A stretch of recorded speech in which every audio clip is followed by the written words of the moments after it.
Hello दोस्तों, नमस्कार। कैसे हैं आप सभी लोग। उम्मीद करता हूं कि आप लोग भी परिवार के साथ स्वस्थ होंगे। रुद्रप्रयाग की कहानी के अंतिम भाग में आपका बहुत बहुत स्वागत है। कहानी की शुरुआत करने से पहले मेरा आप लोगों से निवेदन है कि चैनल को सब्सक्राइब जरूर कर लीजिए। कहानी पर आगे बढ़ने से पहले मैं कुछ व्यूअर्स का नाम ले लूं जिनके कमेंट्स हमेशा वीडियो में आते रहते हैं। शेफ मनोज, प्रदीप राजभर, उमंग कुमार, सदानंद मिश्रा और कुश मिश्रा। जिन लोगों का नाम मैंने इस वीडियो में नहीं लिया है वो कमेंट में अपना नाम और राज्य के साथ ज़िले का नाम लिख दें ताकि अगली वीडियो में मैं उनका नाम जरूर लूँ।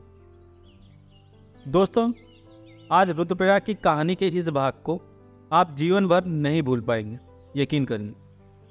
कहानी में अभी तक आप लोगों ने सुना था कि कॉर्बेट की जगह पर किसी और शिकारी ने उस आदमखोर को मारने के लिए अपनी इच्छा जाहिर की और सरकार के ऊपर भी दबाव था कि वो किसी और शिकारी को वहाँ तैनात करे। लेकिन इबर्टसन ने अभी तक उस शिकारी के प्रस्ताव पर हामी नहीं भरी थी।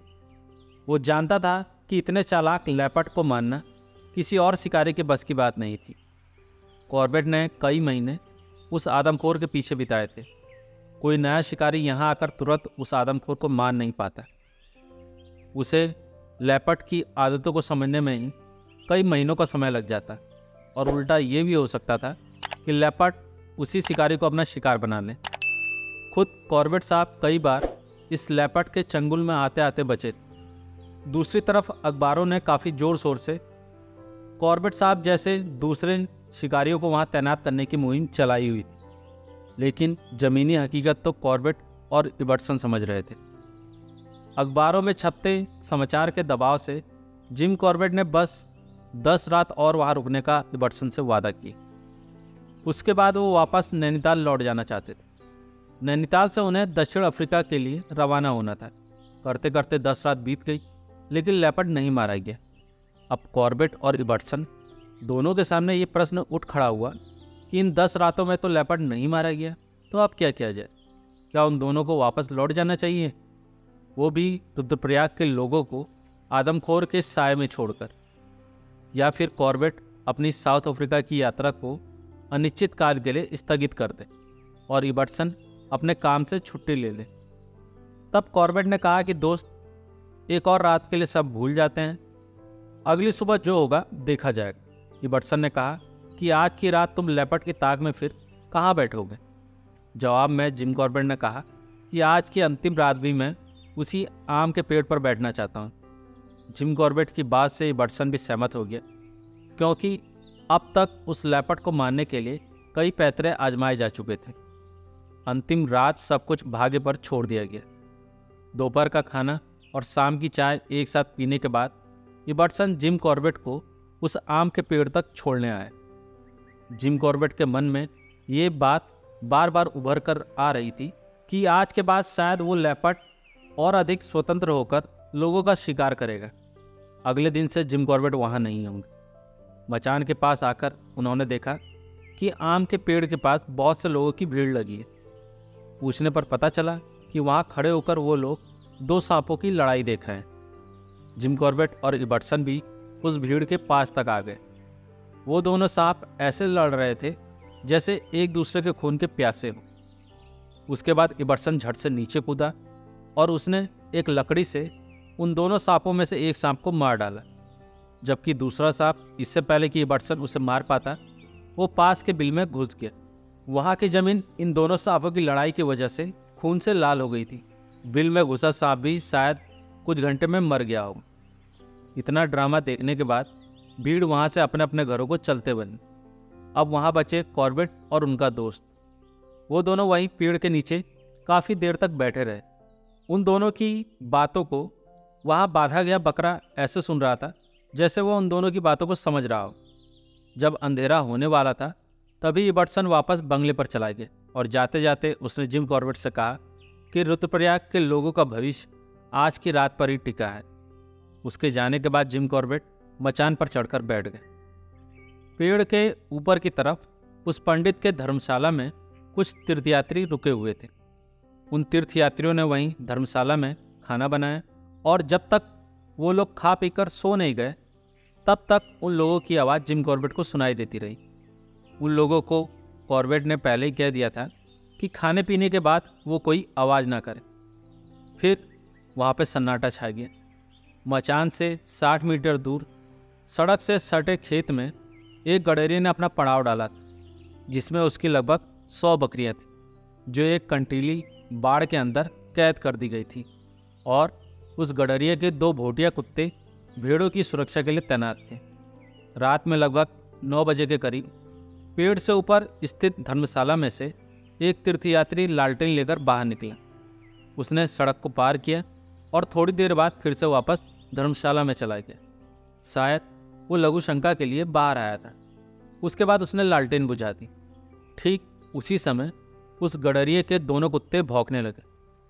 कुत्तों के भौंकने की आवाज़ को सुनकर ऐसा लग रहा था कि ये कुत्ते उस आदमखोर को देखकर भौंक रहे हैं। जिम कॉर्बेट मचान पर बैठे बैठे ये अनुमान लगा रहे थे कि कुत्ते किस दिशा में देखकर भौंक रहे हैं। जैसे जैसे वो लेपर्ड अपनी जगह को बदल रहा था, ये कुत्ते भी अपनी गर्दन को उसी तरफ घुमाकर भौंक रहे थे। और अभी तक की आवाज़ों को सुनकर जिम कॉर्बेट को ऐसा लग रहा था कि वो लेपर्ड उस धर्मशाला की तरफ बढ़ रहा है। शायद उसने कहीं दूर से उस आदमी को लालटेन लेकर धर्मशाला से बाहर निकलते हुए देख लिया था और उसी आदमी के लालच में वो धर्मशाला की तरफ बढ़ते हुए जा रहा था। धर्मशाला तक के रास्ते पर बढ़ते हुए यहाँ बांधा गया बकरा भी उसे दिख गया था, इसलिए वो अब इसी बकरे की तरफ आ रहा था। आप लोगों को मैंने पहले भी बताया था कि इस लेपर्ड को ना जाने क्यों बकरों से नफरत थी। वो जंगल में अकेले मिलने वाले बकरों को मारता जरूर था, भले ही उन्हें खाए या नहीं। थोड़ी देर बाद जब वो लेपर्ड सड़क से नीचे ढलान में उतर गया, तब उन कुत्तों को ये लेपर्ड दिखना बंद हो गया और उन्होंने भौंकना बंद कर दिया। इसका मतलब लेपर्ड अब बकरे के और पास आ गया था। लेकिन अंधेरे में कॉर्बेट को कुछ नहीं दिख रहा था। बस ये आभास उनके अंदर रोमांच पैदा कर रहा था कि लेपर्ड वहीं कहीं है। उनके हाथ जैसे कांपने लगे थे।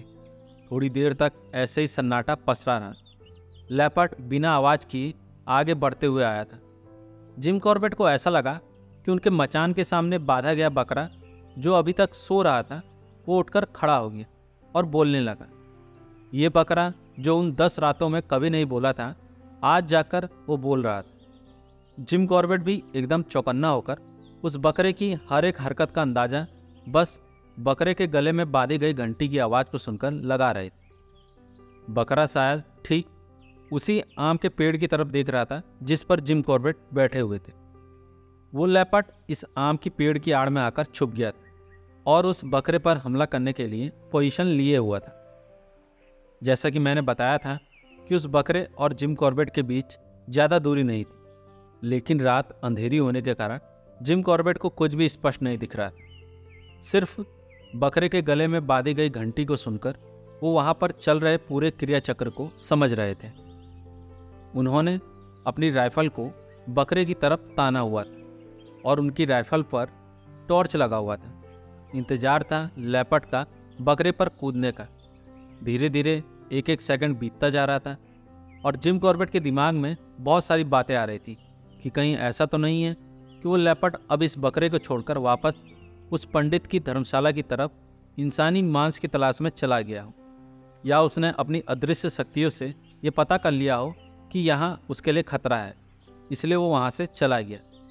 जिम कॉर्बेट यही सोच रहे थे, तभी उन्हें पेड़ के नीचे से किसी जानवर के सरकने की आवाज़ सुनाई थी और बकरे के गले की घंटी तेज तेज बजने लगी। लेपर्ड कहीं गया नहीं था, बल्कि वो मौके के इंतजार में था। मौका पाते ही वो लेपर्ड बकरे पर कूद पड़ा।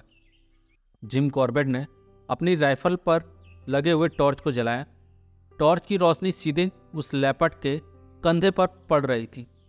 बिना बंदूक को हिलाए डुलाए जिम कॉर्बेट ने उस लेपर्ड के कंधे को निशाना बनाकर उस पर गोली दाग दी। ये सब 1-2 सेकंड के भीतर हुआ। गोली दागने के तुरंत बाद राइफल ने जो झटका दिया, उस झटके से राइफल पर लगी हुई टॉर्च बंद हो गई और उसने जलना बंद कर दिया। जिम कॉर्बेट इस टॉर्च को कई महीने अपने साथ लेकर चले थे, लेकिन आज से पहले कभी भी उन्होंने इस टॉर्च को लेपर्ड पर जलाया नहीं था और आज भी ये टॉर्च सिर्फ एक बार जलने के बाद अब नहीं जल रही थी। ऐन वक्त पर इस टॉर्च ने भी धोखा दे दिया था। उस बंदूक की गोली की आवाज़ चारों तरफ गूंज रही थी और ये आवाज़ सुनकर पंडित अपने घर से बाहर आया और उसने जिम कॉर्बेट को दरवाजे पर खड़े होकर ही आवाज़ दी और उनसे पूछा कि क्या तुम्हें मेरी कोई ज़रूरत है। लेकिन जिम कॉर्बेट ने उसकी किसी भी बात का कोई जवाब नहीं दिया, क्योंकि वो नहीं चाहते थे कि अगर लेपर्ड घायल नहीं हुआ है और वो वापस बकरे पर आना चाहे तो वो ये ना जान पाए कि उनकी पोजीशन कहाँ है। अगर उसे जिम कॉर्बेट की पोजीशन का पता लग जाएगा तो वो यहाँ फिर नहीं आएगा। जब उस पंडित को जिम कॉर्बेट की तरफ से कोई जवाब नहीं मिला तब वो वापस अपने घर में चला गया। उसने सोचा कि लेपर्ड ने आज जिम कॉर्बेट को मार डाला है। जिम कॉर्बेट ने जब उस पर गोली चलाई थी तब उन्होंने बहुत थोड़ा सा देखा था कि गोली चलने के बाद लेपर्ड बाएं तरफ वाली घाटी की तरफ गया था, लेकिन गोली उसे लगी या नहीं ये तो अभी तक उन्हें पता नहीं चल पा रहा था। गोली की आवाज़ सुनकर पास की धर्मशाला में सो रहे तीर्थयात्री भी उठ गए थे। थोड़ी देर आपस में बातचीत करने के बाद वो लोग फिर से सो गए। थोड़ी देर बाद जिम कॉर्बेट को उस बकरे के गले की घंटी की आवाज़ फिर से सुनाई दी और ऐसा लग रहा था जैसे वो बकरा एकदम बच गया था और अब वो आराम से घास खा रहा था। जिम कॉर्बेट ने भी मचान पर सिगरेट जलाई और सिगरेट का कस खींचते रहे। जब उनसे रहा नहीं जा रहा था कि वो कैसे पता करें कि उनकी गोली ने उस लेपर्ड को घायल किया भी है या नहीं। रात के अंधेरे में पेड़ से नीचे उतरना खतरनाक होता है और अभी पहाड़ियों के पीछे से चाँद को निकलकर ठीक सर के ऊपर आने में काफ़ी समय था। ऐसे में जिम कॉर्बेट को रात के 2 बजे तक का इंतज़ार करना पड़ा। जब चाँद आसमान में एकदम ऊपर आ गया तब उन्हें चाँद की हल्की रोशनी में ज़मीन पर थोड़ा थोड़ा साफ दिखने लगा था। वो उस आम के पेड़ की हर एक डाली पर चढ़कर नीचे घाटी की तरफ देखने का प्रयास कर रहे थे कि कहीं तो वो लेपर्ड मरा हुआ दिख जाएगा, लेकिन लेपर्ड कहीं नहीं दिख रहा था। अभी तक की बातों से ऐसा लग रहा था कि लेपर्ड आज भी उनकी गोली से बच निकला था, लेकिन वो बच कैसे गया? अगर उनकी गोली ने उसे घायल किया तो वो किस हद तक घायल हुआ है? ये सारे प्रश्न जिम कॉर्बेट की बेचैनी को बढ़ाते जा रहे थे। बड़ी बेसब्री से उन्होंने सुबह होने का इंतजार किया और जब सुबह आसमान में बहुत हल्का उजाला हो रहा था और घड़ी में 4 बज रहे थे तभी वो पेड़ से नीचे उतर आए। उनके द्वारा बांधा गया बकरा अभी भी भरपेट घास खाकर आराम से सो रहा था। जब उसने जिम कॉर्बेट को पेड़ से नीचे कूदते हुए सुना तब वो भी उठकर खड़ा हो गया। उसके बाद जिम कॉर्बेट ने बकरे के पास आकर देखा तो वहाँ पर खून की सिर्फ एक आध बूंदें थी। ये खून उस बकरे का भी हो सकता था और उस लेपर्ड का भी। ये देखकर जिम कॉर्बेट को लगा कि शायद लेपर्ड कल रात बच निकला है। उसके बाद जिम कॉर्बेट उस तरफ बढ़े जिस तरफ उन्होंने रात में शायद उस लेपर्ड को जाते हुए देखा था। थोड़े कदम आगे बढ़ाने के बाद उन्हें खून की बहुत मोटी धार आगे जाते हुए दिखाई दी। ये खून लेपर्ड का ही था। इतना ज़्यादा खून देखने के बाद जिम कॉर्बेट ने मन ही मन खुद से कहा कि इतना खून गिरने के बाद कोई भी जानवर 1 या 2 घंटे से ज़्यादा जिंदा नहीं रह पाएगा। उत्सुकतावश जिम कॉर्बेट तेज़ी से आगे कदम बढ़ा रहे थे और उन्होंने इतनी भी सावधानी नहीं बरती कि हो सकता है कि वो लेपर्ड घायल अवस्था में सामने पड़ा हो और उन्हें देखते ही सामने से हमला कर दे। कुछ कदम और आगे चलने के बाद उन्हें लेपर्ड का सर दिखाई दिया जो एक गड्ढे में से बाहर निकला हुआ था और उसका पूरा बाकी शरीर उस गड्ढे में घुस गया था। उस लेपर्ड की आंखें आधी खुली हुई थी और ऐसा लग रहा था कि वो जिम कॉर्बेट को ही देख रहा है। जिम कॉर्बेट लेपर्ड को देखकर पहले तो वहीं पर रुक गए और लेपर्ड को देखने लगे। उस लेपर्ड के शरीर में जिम कॉर्बेट को देखने के बाद भी कोई हलचल नहीं हुई। इसका मतलब लेपर्ड अब मर चुका था। हाँ दोस्तों, वो आदमखोर आज जिम कॉर्बेट के सामने मरा पड़ा था। जिम कॉर्बेट को यकीन ही नहीं हो रहा था कि उन्होंने आज उस आदमखोर का खात्मा कर डाला, जिसके ना मारे जाने की वजह से पूरे भारत सरकार की विश्व भर में निंदा हो रही थी। वो आदमखोर जिसने लगातार 8 सालों तक रुद्रप्रयाग में 125 लोगों की जान ले ली थी और कई मौक़ों पर वो जिम कॉर्बेट को भी मारने ही वाला था, आज वो जिम कॉर्बेट के सामने मरा पड़ा था। जिम कॉर्बेट जब उस लेपर्ड के मुंह को देख रहे थे तभी ऊपर की तरफ से उन्हें उस पंडित की आवाज़ सुनाई दी। जिम कॉर्बेट ने उस पंडित को नीचे आने का इशारा किया। जब उस पंडित ने उस लेपर्ड को देखा तो जिम कॉर्बेट को बोला, साहब मुझे यकीन ही नहीं हो रहा कि आपने आखिरकार उस लेपर्ड को मार ही डाला। मैं कहाँ आपसे कह रहा था कि आप इस पेड़ पर मत बैठिए। आपने इसी पेड़ पर बैठकर इस दुर्दांत का अंत किया है। इसी पिशाच ने आज से 5 साल पहले मेरे ऊपर हमला किया था, जिसके दिए हुए घाव मेरी चिता तक मेरे साथ जाएंगे। आपने उसको आज मार डाला है। इतना कहते हुए पंडित जिम कॉर्बेट के पैरों पर गिर पड़ा और बोला, साहब मुझे माफ़ करना, मैं आपको पहचान नहीं पाया। आप इंसान नहीं हैं, आप इंसान के रूप में एक दिव्य आत्मा हैं। थोड़ी देर बाद कॉर्बेट के नौकर भी वहाँ पहुँच गए। जब उन्होंने देखा कि कॉर्बेट अपनी मचान पर नहीं है तब उन्हें कुछ चिंता हुई और वो उन्हें आवाज़ देने लगे। जब थोड़ा आगे बढ़ने पर उन्होंने जिम कॉर्बेट को पंडित के साथ खड़े देखा तो वो तेज़ी से नीचे उतर आए। नीचे जब उन्होंने उस मरे हुए लेपर्ड को देखा तो वो जिम कॉर्बेट से बोले कि साहब, ना जाने क्यों पिछली रात से ही उन्हें लग रहा था कि आप रात में उस लेपर्ड को मार डालेंगे, इसलिए वो अपने साथ 2 मोटे बांस और रस्सियाँ भी लेकर आए हैं ताकि वो लेपर्ड की लाश को बांध कर अपने साथ बंगले पर ले चलें। उस लेपर्ड की लाश को बांस पर बांध दिया गया और 4 आदमी जिम कॉर्बेट के पीछे पीछे बंगले की तरफ चल पड़े। उन लोगों के साथ वो बकरा भी चल रहा था जो थोड़ा लड़खड़ाते हुए चल रहा था, क्योंकि जब पिछली रात वो लेपर्ड उस पर कूदा था तब उसे थोड़े बहुत घाव लगे थे। जब जिम कॉर्बेट वापस बंगले पर पहुंच गए तब उन्होंने इबर्टसन के कमरे का दरवाज़ा खटखटाया। इबर्टसन ने जैसे ही जाना कि इतनी सुबह सुबह जिम कॉर्बेट वापस आए हैं तब वो अपने बिस्तर से उछलते हुए दरवाज़ा खोलकर बाहर आ गया। शोरगुल को सुनकर वो पहले ही समझ चुका था कि जरूर वो आदमखोर मारा गया है। उसने जिम कॉर्बेट को गले लगा लिया और लेपर्ड के लाश के चारों ओर नाचने लगा। उसने तुरंत अपने एक आदमी को बुलाकर सरकार को तार भिजवाया और उसमें लिखवाया कि आखिरकार उनके प्यारे दोस्त जिम कॉर्बेट ने उस आदमखोर को मार दिया है। अब यहाँ किसी और शिकारी को तैनात करने की ज़रूरत नहीं है। धीरे धीरे आदमखोर के मारे जाने की खबर पूरे रुद्रप्रयाग में फैलने लगी और ये खबर जैसे जैसे गांव में से गुजरते हुए आगे बढ़ती गई, उन गांव के लोग अपने सारे काम धंधे छोड़कर उस आदमखोर की लाश को देखने के लिए जिम कॉर्बेट के बंगले पर आने लगे, जिस आदमखोर ने उनको 8 साल तक सताया था। जिम कॉर्बेट ने नहाकर नाश्ता किया। उन्होंने सोने की कोशिश भी की लेकिन उन्हें नींद नहीं आई। वो फिर से लेपर्ड की लाश के पास कुर्सी लगाकर बैठ गए। वहाँ लेपर्ड की लाश को देखने आए लोग जिम कॉर्बेट के पैरों पर फूलों को चढ़ाते जा रहे थे। एक एक फूल करके उनके पैरों पर घुटने तक फूल का ढेर लग गया था। वहाँ उस लेपर्ड को देखने के लिए 100-200 नहीं बल्कि हजारों में लोग आए थे। कुछ लोग जिम कॉर्बेट से कहते कि साहब, आपने उस कातिल को मार डाला जिसने मेरे बेटे को मार डाला था, वो इकलौता था। तो कोई कहता इसने मेरे छोटे भाई को मार डाला था। कोई कहता इसने मेरे बच्चों की माँ को मार डाला था। तो कोई कहता ये मेरे 8 साल के बच्चे को घर के अंदर से उठा कर ले गया था। तब हमारे अंदर इतनी हिम्मत नहीं थी कि हम अपने बच्चों को बचा पाएँ। आज आपने इस आदमखोर को मार कर हमें जो शांति दी है, हम उसके लिए जीवन भर आपके आभारी रहेंगे। दोस्तों, वो दिन था 2 मई 1926।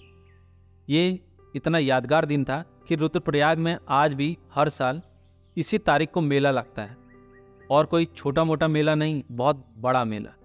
जिम कॉर्बेट ने जब उस लेपर्ड के मुंह और जीभ को देखा था तब उन्होंने पाया कि शायद साइनाइड जहर खाने के कारण उस लेपर्ड के मुंह और जीभ का रंग काला हो गया था। लेपर्ड के आदमखोर बनने का मुख्य कारण मैंने कहानी के पहले भाग में बताया था। महामारी में मारे गए लोगों की कच्ची लाश जो पहाड़ों से नीचे ढकेल दी जाती थी, जिन्हें खाकर इस लेपर्ड को इंसानी मांस खाने की आदत लग गई थी। आज भी बहुत से लोग हैं जो कहते हैं कि जिम कॉर्बेट ने आखिर ऐसा क्या किया है कि आज भी उनके नाम पर जिम कॉर्बेट नेशनल पार्क का नाम रखा गया।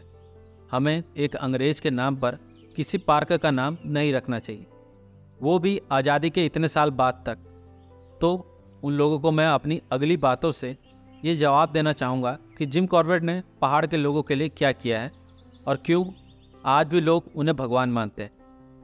मेरी इन बातों को बस वही लोग समझ सकते हैं जिन्होंने ऐसे आदमखोर जानवरों के साए में जीवन जिया है। एक छोटा सा किस्सा है।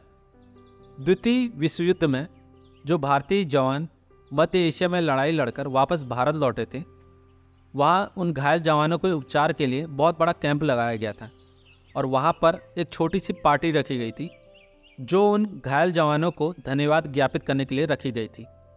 तब वहाँ के अंग्रेज अधिकारी ने जिम कॉर्बेट और उनकी बहन को इस पार्टी में आने के लिए आमंत्रित किया था ताकि जिम कॉर्बेट वहाँ जाकर ऐसे जवानों का हौसला बुलंद कर सकें। हालांकि जिम कॉर्बेट उस पार्टी में जाने के इच्छुक नहीं थे। ये साल था 1942। जिम कॉर्बेट अपनी बहन मैगी कॉर्बेट के साथ उस पार्टी में पहुंचे। पार्टी में वो घूम घूम कर घायल जवानों को देख रहे थे। तभी उन्होंने एक गढ़वाली लड़के को देखा जिसके दोनों पैर युद्ध में घायल होने के कारण काट दिए गए थे। उसकी उम्र 22 या 23 साल रही होगी। जब जिम कॉर्बेट उसके पास पहुंचे तब उसने जिम कॉर्बेट के हाथ को पकड़ लिया और उनसे कहा कि साहब, आप मुझे नहीं पहचानते, मैं रुद्रप्रयाग का रहने वाला हूँ। आज मैं भी पहली बार आपको देख रहा हूँ। आज से 16-17 साल पहले जब आपने रुद्रप्रयाग में उस आदमखोर का शिकार किया था तब मैं बहुत छोटा था और मेरे पिताजी उस आदमखोर को देखने के लिए आपके पास भी गए थे, लेकिन वो मुझे अपने साथ नहीं ले गए थे क्योंकि रास्ता बहुत चढ़ाई वाला था और मेरे पिताजी शरीर से उतना मजबूत नहीं थे कि वो मुझे अपने कंधों पर बैठाकर वहाँ ले जा सकें। लेकिन जब वो वहाँ से वापस लौटे थे तब उन्होंने हमें बताया था कि उन्होंने उस दिव्य आत्मा को देखा था जिसने उस आदमखोर को मारकर उन लोगों को उस बुरी आत्मा से मुक्ति दिलाई और वहाँ के लोग उसे कारपेट साहब कहते हैं। उसके अलावा मेरे पिताजी वहाँ बांटी गई मिठाई में से कुछ हिस्सा मेरे लिए भी बचा कर लाए थे। तभी से मैं सोचता था कि काश मैं भी उस दिन आपको देख पाया होता, लेकिन किसे पता था कि किस्मत एक दिन मुझे आपसे मिला देगी। अगले हफ्ते मुझे यहाँ से अपने घर भेज दिया जाएगा। घर जाकर मैं अपने पिताजी से गर्व से कह सकता हूँ कि मैंने भी आज उस महान आत्मा को देखा है और उनको अपने हाथों से छुआ भी है। दोस्तों, जब ये प्रसंग मैं लिख रहा हूँ तो ऐसा लग रहा है जैसे मेरा मन उस लड़के के लिए रो रहा है जिसने युद्ध में अपने दोनों पैर तो खो दिए थे, लेकिन उसके अंदर सिर्फ इस बात की खुशी थी कि उसने आज कॉर्बेट साहब को अपनी आंखों से देख लिया था और अपने हाथों से छू लिया था। इस खुशी में वो अपने दोनों पैरों को गंवाने का दर्द भूल गया था। तो दोस्तों, अब मैं उन लोगों से कहना चाहता हूँ जो कहता है कि कॉर्बेट ने किया ही किया था जो उनको याद किया जाए। वो जाकर रुद्रप्रयाग, मुक्तेश्वर, चंपावत, मोहान, तल्लादेश जाकर वहाँ के लोगों से पूछ सकते हैं कि कॉर्बेट ने किया ही किया था। ये बातें वही लोग करते हैं जो खाना खाकर तुरंत मज़े से सोने चले जाते होंगे। जिम कॉर्बेट की तरह नहीं कि बिना खाए पिए ठंड में कांपते हुए कई महीने पूरी रात जागते हुए आदमखोर का शिकार करें, वो भी बिना इनाम के लालच के। दोस्तों, इसी के साथ आज रुद्रप्रयाग की ये कहानी खत्म होती है।